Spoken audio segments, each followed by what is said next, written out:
गेल्या 60 वर्षातील सगळ्यात मोठं संकट, संपूर्ण महाराष्ट्राला चक्रीवादळ आणि अवकाळी पावसाचा सगळ्यात मोठा धोक्याचा इशारा। या 3 तारखांना संपूर्ण महाराष्ट्रात अवकाळी पाऊस धुमाकूळ घालणार। सरकारने 3 तारखा जाहीर केल्या आहेत। या 3 तारखांना महाराष्ट्रातील 20 जिल्ह्यांमध्ये चक्रीवादळ धडकणार, तर उरलेल्या 16 जिल्ह्यांमध्ये गारपिटीने हाहाकार उडणार आहेत।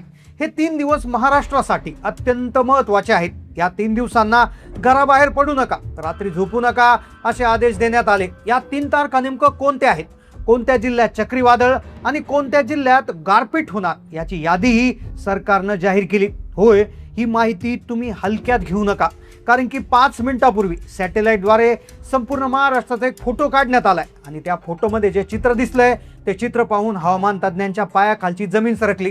कालपर्यंत फक्त भीती होती, अफवा होती, पण आता अखेर महाराष्ट्राच्या दिशेनं उत्तरेकडून 1000 किलोमीटर लांबीचा एक मोठा ढग येतोय। ही बातमी तुम्ही आधी पाहिली असेल, पण पुन्हा आता हे चित्र स्पष्ट झालंय। हा ढग इतका भयानक आहे की जो येत आहे, जो अरबी समुद्राचा बाष्प आपल्यात सामावून घेतोय आणि ज्याच्या पोटात एक चक्रीवादळ देखील आहे।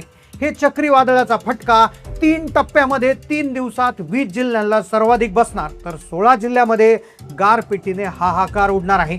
गेल्या 60 वर्षात झाली नव्हती इतकी भयानक नुकसान परिस्थिती निर्माण होणार। हा जो ढग आहे तो साधा नाहीये, कारण की याच्या पोटात एक विचित्र पद्धतीचं चक्रीवादळ आहे, ज्याचा वेग 120 किलोमीटर प्रति तास आहे।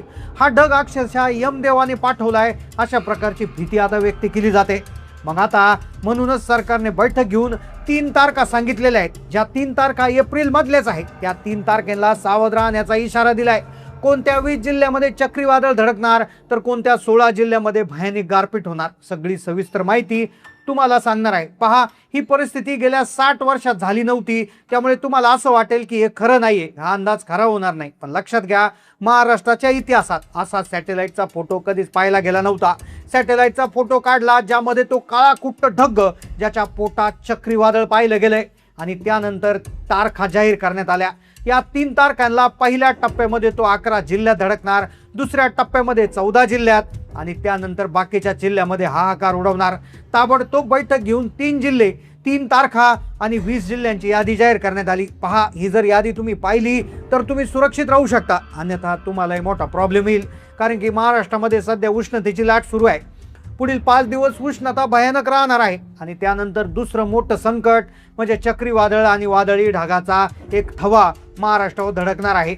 दुसरं मोठं संकट येते, त्यामुळे सरकारने 20 धोकादायक जिल्ह्यांची यादी जाहीर केली, त्यासोबत 3 तारखा जाहीर केल्या। त्या 3 तारखांना महाराष्ट्रात कुठे कुठे चक्रीवादळाचा फटका बसणार, कुठे कुठे गारपीट होणार याची सविस्तर यादी आपण तुम्हाला सांगणार आहोत। पहा, या व्हिडिओला, या माहितीला तुम्ही हलक्यात अजिबात घेऊ नका। पहा, सध्या वातावरण जरी तुम्हाला शांत दिसत असलं, काही लोक म्हणतील बाहेर कडक ऊन पडले, आकाश स्वच्छ आहे, पण पहा, ही वादळापूर्वीची शांतता आहे। हवामान खात्याने स्पष्ट केलंय की सुपर एल निनो नावाचा तोच राक्षस आता पुन्हा एकदा सक्रिय झालाय, ज्याने 15-20 वर्षापूर्वी विदर्भ आणि मराठवाड्यात रात्रीच्या वेळी स्मशान शांततेत लोटलं होतं। पण यावेळी हा राक्षस एकटा नाहीये, त्याच्यासोबत ताशी 120 किलोमीटर वेगाने येणारे वारे आहेत।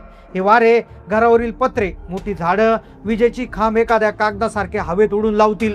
आणि मग अतिशय महत्त्वाचा मुद्दा सरकारनं स्पष्ट केलाय, 20 जिल्ह्यामध्ये हाहाकार उडणार, पण 16 जिल्ह्यांमध्ये गारपिटीचा तांडव होणार, जिथे शेतीचं नुकसान होऊ शकतं।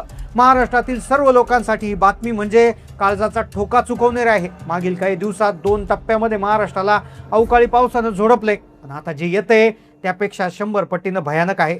तुमची वर्षभराची मेहनत मातीमोल करण्यासाठी निसर्गाने ही खेळी केली असू शकते।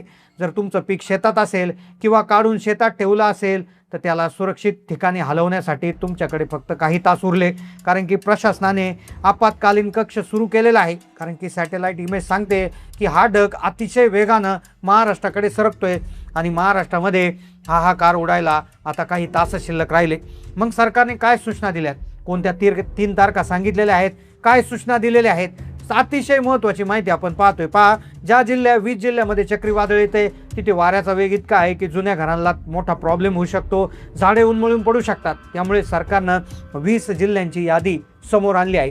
आता तुमच्या जिल्ह्याचं नाव यात आहे का? सविस्तर यादी पहा. चला तर मग आता वेळ आली आहे त्या जिल्ह्यांची नाव जाणून घेण्याची जिथे हाहाकार उडणार आहे. हवामान विभागाच्या नकाशावर रेड अलर्ट जारी करण्यात आला आहे. पहिल्या टप्प्यामध्ये कोकण, पश्चिम महाराष्ट्र आणि विदर्भातील काही महत्त्वाच्या जिल्ह्यांचा समावेश आहे. त्यानंतर त्या ठिकाणी मध्य महाराष्ट्र आणि कोकण विभागाचा जो आहे तो समावेश असणार आहे. पहा, या काळामध्ये नद्यांना अचानक पूर येऊ शकतो. सकल भागात पाणी साचून जनजीवन विस्कळीत होईल. मग कोणत्या त्या गुप्त 3 तारखा आहेत ज्या तारखांना घराबाहेर पाडण्यास बंदी घालण्यात आली? आता आपण त्या 16 जिल्ह्यांकडे वळतोय की जिथे गारपिटींचा जबर तांडव होणार. पहा, उत्तर महाराष्ट्र आणि खान्देश जिल्ह्यांसाठी हे जे दिवस आहेत हे खूप भयानक असणार आहे. जिथे द्राक्ष, कांदा, फळबागा अशा प्रकारचे जे पिकं आहे तर अशा पिकांवर निसर्गाचा थेट हल्ला असेल. काही मिनिटात संपूर्ण जमीन पांढरी शुभ्र बर्फाच्छादित असेल. पण हे बर्फ नसेल तर शेतकऱ्याच्या नशिबावर पडलेली धोंड असेल. काही दिवसापूर्वीच कोकणातील मालवणमध्ये एका ठिकाणी एका घरात अगदी स्वच्छ आकाशामधून 20 किलो वजनाची गार पडली होती आणि अखेर त्याच गारीचं संशोधन करण्यात आलं आणि याच गारीवरून तो अंदाज लावण्यात आला की आता सगळीकडे गारपिटीचा मोठा धोका वर्तवण्यात येत आहे. एल निनोचा प्रभाव आता सुरू झाला आहे, ज्यामुळे 1000 किलोमीटर लांबीचा ढग महाराष्ट्राच्या दिशेने सरकलाय, जो या 3 तारखांना तांडव करणार आहे. मग आता अक्षरशः त्या 3 दिवसांची यादी आणि 20 जिल्हे कोणते आहेत त्याची यादी आपण पाहतोय. पहा, या 3 दिवसामध्ये सतर्क राहण्याचा इशारा आहे. रात्री सतर्क राहा, झोपू नका, सावधान राहा असं म्हटलं जात आहे. मग काय कारण आहे? खरंच याच्या मागे काय कारण आहे? काय सॅटेलाईटच्या फोटोमध्ये आहे? कोणत्या जिल्ह्याची यादी आहे तर आपण ते पाहतोय. पहा, तज्ज्ञांनी एक महत्त्वाची गोष्ट सांगितली आहे की हे जे ढग येत आहेत की हे ढग साधे नाही आहेत, तर हे साधारणपणे भरपूर याची उंची भरपूर आहे, याचं वजन देखील भरपूर आहे आणि हे जेव्हा फुटतील किंवा हे जेव्हा वर्षाव व्हायला सुरुवात होईल तर त्याच्यातून बर्फाचे गोळे सुटणार आहे. ही परिस्थिती इतकी भयानक आहे की हवामान तज्ज्ञाच्या गुप्त बैठकीत सुपर एल निनोचा उल्लेख वारंवार केला जातोय. हा असा बदल आहे जो सहजासहजी मानवाच्या नियंत्रणात नाही, केवळ पूर्वतयारी हीच आपली मोठी ढाल आहे. अखेर मग त्या 3 तारखा जाहीर झाल्यात.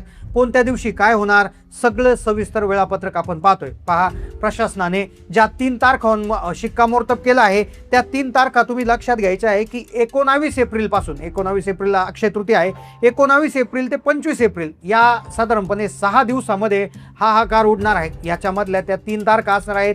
याच्यामध्ये 3 दिवसात महाराष्ट्र संकटाच्या छायेत सापडणार. विशेषतः पहिल्या टप्प्यात 1 तारखेला 20 जिल्ह्यात चक्रीवादळीची सुरुवात होईल. 2 तारखेला उरलेल्या 16 जिल्ह्यात गारपिटीचा कळस गाठला जाईल आणि 3 तारखेला 1000 किलोमीटरचा ढग जाता जाता विदर्भात हाहाकार उडेल. 20 जिल्ह्यांची यादी आणि 16 जिल्ह्यांची यादी तुम्हाला पुढे सांगणार आहे. पहा, महाराष्ट्रात 18 एप्रिल ते 25 एप्रिल दरम्यान महाप्रलयाच्या छायेत आहे. हवामान तज्ज्ञानुसार 19 एप्रिलला कोल्हापूर, सातारा, सांगली आणि पुण्यात ढगफुटी सदृश्य पाऊस आणि प्रचंड गारपीट होईल. 21 तारखेपासून नाशिक, जळगाव, खानदेशात 100-120 किलोमीटर वेगानं वारे वाहतील, ज्यामुळे शेतीचं अतोनात नुकसान होऊ शकतं. मराठवाड्यामध्ये छत्रपती संभाजीनगर, बीड, लातूर या सुपर एल निनोमुळे भीषण परिस्थिती निर्माण होईल. सरतेशेवटी 22 ते 25 एप्रिलच्या विदर्भामध्ये नागपूर, अमरावतीमध्ये विजेच्या कडकडाटासह आभाळ फाटेल आणि हा 1000 किलोमीटरचा ढग संपूर्ण राज्याला झोडपून काढणार असल्याची शक्यता वर्तवण्यात आली. तर ही होती माहिती. तर ही माहिती सध्या सोशल मीडियावर उपलब्ध असणारी माहिती, इंटरनेटवर उपलब्ध असणारे आर्टिकल यानुसार देण्यात आलेली आहे. आम्ही या कुठल्याही अंदाजाची किंवा दाव्याची पुष्टी करत नाही आहोत. ती केवळ एक शक्यता आहे. निसर्ग आपला हवामान कधीही बदलू शकतो, त्यामुळे तुम्ही याला केवळ एक शक्यता म्हणून बघू शकता. आता सगळ्यात महत्त्वाचा मुद्दा, सुरक्षितता तुमची तुमच्या हातामध्ये. तुमचं घर जर कच्चं असेल, जनावरे तुम्ही मोकळ्या एरियात बांधत असाल तर त्यांना सुरक्षित ठिकाणी नेणं गरजेचं आहे. प्रवासात असाल तर झाडाखाली थांबू नका. मोबाईल अशा वेळेस वापरू नका, कारण की विजेला आकर्षित करतो मोबाईल आणि त्यामुळे हे प्रकारचे दुर्घटना घडू शकतात. तर त्यामुळे सावधगिरी अत्यंत महत्त्वाची आहे. सावधगिरी बाळगण्यासाठी सरकारने सूचना दिली आहे. सध्या आता महाराष्ट्रामध्ये उष्माघाताचं प्रमाण वाढलं आहे, त्यामुळे देखील काही बंधनं किंवा काही नियम घालण्यात आलेले आहेत. तर आता कमेंटमध्ये कळवायचं आहे की तुमच्याकडे उष्णता आहे की ढगाळ वातावरण आहे, तुमच्याकडे अवकाळी पाऊस पडलाय का, काय स्थिती आहे, तुमचं साधारणपणे तुमचा अंदाज या पावसाळ्याविषयी काय आहे, किती टक्के पाऊस पडेल, 90%, 100%, 120%, 130%. कमेंटमध्ये तुमचा अंदाज नक्की कळवा. चॅनलला नवीन असाल तर सबस्क्राईब करा. धन्यवाद.